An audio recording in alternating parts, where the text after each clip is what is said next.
কৃষক বাঁচলে বাঁচবে দেশ। পিরোজপুরের কদমতলা ইউনিয়নে কৃষকদের সহায়তায় ধান কাটা কর্মসূচি পালন করেছে কদমতলা ইউনিয়ন ছাত্রদল। টানা বৃষ্টি ও মাঠে পানি জমে যাওয়ায় পাকা ধান দ্রুত কাটতে হিমশিম খাচ্ছেন কৃষকরা। শ্রমিক সংকটের কারণে অনেক কৃষক সময়মতো ধান কাটতে না পারায় ফসল নষ্ট হওয়ার আশঙ্কা দেখা দেয়।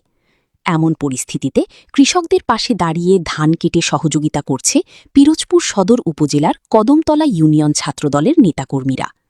বুধবার সকালে আয়োজিত এই কর্মসূচিতে অংশ নেন কদমতলা ইউনিয়ন ছাত্রদলের সভাপতি হাসিব শেখ, সাধারণ সম্পাদক নাজিম আহমেদ খান সহ ইউনিয়ন ছাত্রদলের বিভিন্ন পর্যায়ের নেতৃবৃন্দ। ধান কাটা কর্মসূচিতে সহযোগিতা পেয়ে স্থানীয় কৃষকরা সন্তোষ প্রকাশ করেন এবং ছাত্রদলের এই মানবিক উদ্যোগকে সাধুবাদ জানান। এছাড়াও এলাকাবাসী এমন উদ্যোগের প্রশংসা করেন। স্থানীয় কৃষক রফিক উদ্দিন বলেন, বেশ কয়েকদিন ধরে ধান কাটা নিয়ে দুশ্চিন্তায় ছিলাম, কিন্তু আজকে সকালে ছাত্রদলের কয়েকজন এসে ধান কাটায় সহযোগিতা করেছে। আমাদের কাছে বিষয়টা অনেক ভালো লেগেছে। ধান কেটে সহযোগিতা করার মানসিকতার জন্য আমরা অনেক আনন্দিত। কদমতলা ইউনিয়ন ছাত্রদলের সভাপতি হাসিব শেখ বলেন, বর্তমান সরকার কৃষক বান্ধব সরকার। টানা বৃষ্টিতে কদমতলা ইউনিয়নের অনেক ফসলি জমি পানিতে তলিয়ে গিয়েছে। এ অবস্থায় ধান কাটার জন্য কোনো শ্রমিক পাচ্ছে না স্থানীয় কৃষকেরা। কৃষকের এই দুর্ভোগ কমাতে আমরা ছাত্রদলের নেতাকর্মীরা পাশে দাঁড়িয়েছি। আজ সকালে কদমতলা ইউনিয়নের ছাত্রদলের নেতাকর্মীরা কৃষকের ধান কেটে সহযোগিতা করে তাদের মুখে হাসি ফুটানোর চেষ্টা করেছি।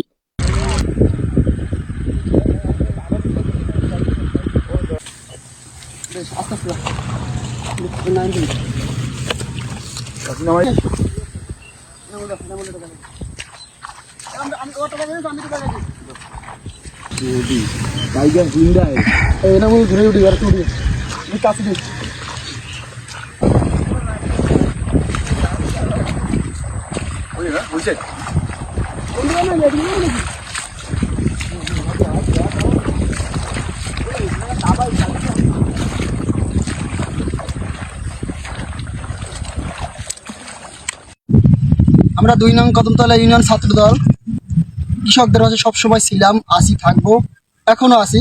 আমার কদমতলা ইউনিয়ন ছাত্রদলের সদস্য নাইম ওর জমি আমরা সবাই মিলে কদমতলা ইউনিয়ন ছাত্রদলের সংগঠন মিলে সেই জমি কেটে আমরা উঠে দিতেছি।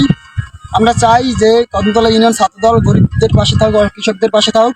তারেক রহমানের নির্দেশে আমরা সবসময় কৃষকদের পাশে আসি। সবাই একসাথে বলো তো কৃষক বাঁচলে বাঁচবে দেশ।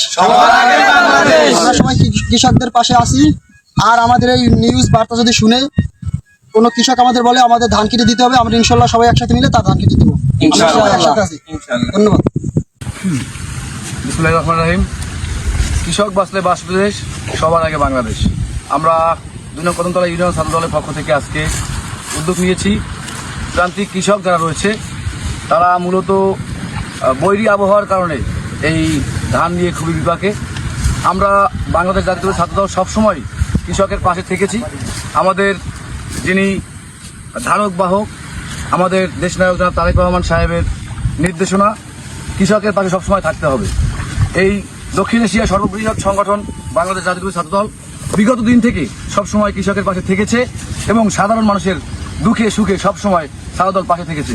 সেই ধারাবাহিকতা মোতাবেকে আমাদের শহীদ রাষ্ট্রপতি প্রেসিডেন্ট জিয়াউর রহমান যেমন মাঠে ঘাটে কাজ করেছেন, কৃষকের পাশে থেকেছেন, আমরাও তার ধারাবাহিকতায় আজকে ২ নং কদমতলা ইউনিয়ন ছাত্রদলে আমরা সকল ছাত্র সংগঠনের সকল ভাই বিরাদার মিলে আমরা এসেছি। আমরা দেখতে পাচ্ছেন এই যে জমির ধান আমরা কাটা শুরু করছি। ইনশাআল্লাহ আজকে দিনব্যাপী আমাদের এই আয়োজন চলবে, সন্ধ্যা পর্যন্ত আমরা কাজ করবো এবং পুরো জমিতে যত ধান রয়েছে আমরা ইনশাআল্লাহ কৃষকের ঘরে পৌঁছে দিতে শেষ পর্যন্ত থাকবো ইনশাআল্লাহ। এই আমার ধান কাটতে যখন কৃষক পর্যন্ত পাই না, আমি অসহায় ছাত্রদলের কাছে গেছি কদমতলা ইউনিয়নের। এরা আমার আজকে আমার ধান কাটিয়ে বাড়ি উঠে গেছে। Prime BD Bulletin.